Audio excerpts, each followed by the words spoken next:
মৰমৰ ছাত্ৰ-ছাত্ৰীসকল তোমালোক সকলোকে আমাৰ এই চেনেললৈ পুনৰবাৰ স্বাগতম জনাইছোঁ। আজিৰ এই ভিডিঅ'টিত 2019 চনৰ ক্লাছ 5ৰ বৃত্তি পৰীক্ষাৰ ইংৰাজীৰ যিখিনি প্ৰশ্ন আহিছিলে ইয়াৰে উত্তৰখিনি কৰি দিবলৈ চেষ্টা কৰিছোঁ। ভিডিঅ'টি শেষলৈকে চাই থাকিবা। বৃত্তি পৰীক্ষাত মুঠ 100 নম্বৰ থাকে। সেই 100 নম্বৰৰ ভিতৰত ইংৰাজীৰ 10 নম্বৰ থাকে।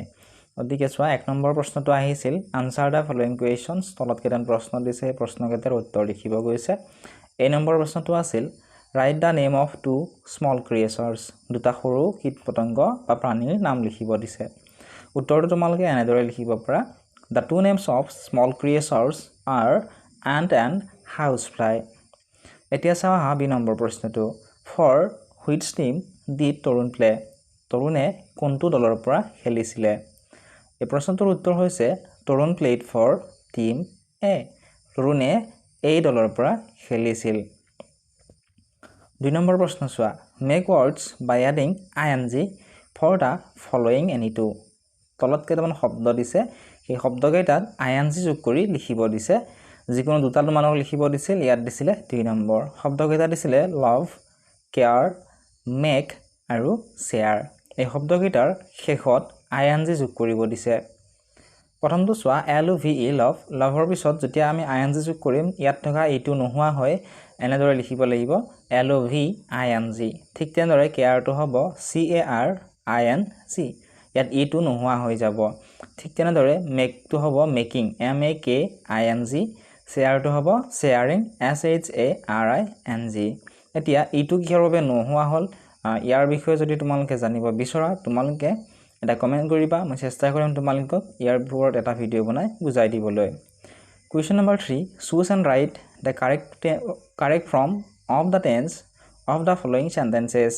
তলত কেইটামান বাক্য দিছে, সেই বাক্যকেইটা বৰ্তমান কালৰ বাক্য, অতীতকালৰ বাক্য নে ভৱিষ্যৎকালৰ বাক্য আমাক লিখিব গৈছে। এই নম্বৰত আছিল he is reading a book. ইয়াত লিখা আছে প্ৰেজেণ্ট টেন্স। প্ৰেজেণ্ট টেন্স মানে হৈছে বৰ্তমান কাল, পাষ্ট টেন্স মানে হৈছে অতীতকাল আৰু ফিউচাৰ টেন্স মানে হৈছে ভৱিষ্যৎকাল। বাক্যটো পাষ্ট টেন্সৰ বাক্য, প্ৰেজেণ্ট টেন্সৰ বাক্য নে ফিউচাৰ টেন্সৰ সুধিছিল।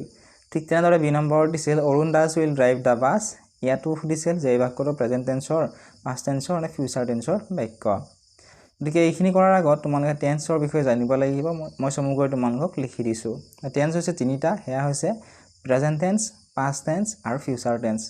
প্ৰেজেণ্ট টেন্সক অসমীয়াত বৰ্তমান কাল বুলি কোৱা হয়, পাষ্ট টেন্সক অসমীয়াত অতীতকাল বুলি কোৱা হয় আৰু ফিউচাৰ টেন্সক ভৱিষ্যৎকাল বুলি কোৱা হয়। কোনো এটা বাক্যত যেতিয়া এম, ইজ আৰু আৰ থাকে তেতিয়া আমি জানিব পাৰোঁ যে সেই বাক্যটো বৰ্তমান কালৰ বাক্য হ'ব পাৰে। ঠিক তেনেদৰে কোনো বাক্যত যদিহে ৱাজ আৰু ৱেৰ থাকে তেতিয়াহ'লে তোমালোকে অতীতকালৰ বাক্য বুলি তোমালোকে জানিব লাগিব। ঠিক তেনেদৰে ভৱিষ্যৎকাল বা ফিউচাৰ টেন্স যদি হয় তেতিয়াহ'লে সেই বাক্যটোত উইল বা চেল এই শব্দকেইটা থাকিব পাৰে। এতিয়া চোৱা প্ৰথম যিটো বাক্য আছিল he is reading a book. ইয়াত কি আছে? হিৰ পিছত ইজ আছে। ইজ থাকিলে কি হ'ব? আমি ইয়াতে পাইছিলোঁ যে বৰ্তমান কালৰ বাক্য যদি হয় তাত ইজ, এম আৰু আৰ থাকে। গতিকে এই নম্বৰৰ উত্তৰটো কি হ'ব? প্ৰেজেণ্ট টেন্স হ'ব। ঠিক আছে, প্ৰেজেণ্ট টেন্স হ'ব। ঠিক তেনেদৰে বি নম্বৰটোৰ উত্তৰ কি হ'ব তোমালোকে কমেণ্ট ছেকশ্যনত জনাবা।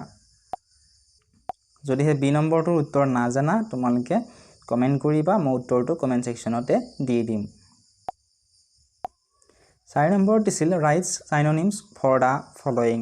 আমাক তলত কেইটামান শব্দ দিছে, সেই শব্দকেইটাৰ সমাৰ্থক শব্দ লিখিব দিছে। অসমীয়াত যেনেকুৱা ঘৰৰ সমাৰ্থক শব্দ গৃহ বা আলয়, ঠিক তেনেদৰে ইংৰাজীতো সমাৰ্থক শব্দ আছে যাক চাইননিমছ বুলি কোৱা হয়, সেয়া আমাক লিখিব দিছে। শব্দকেইটা আছিল বিউটিফুল আৰু লাৰ্জ।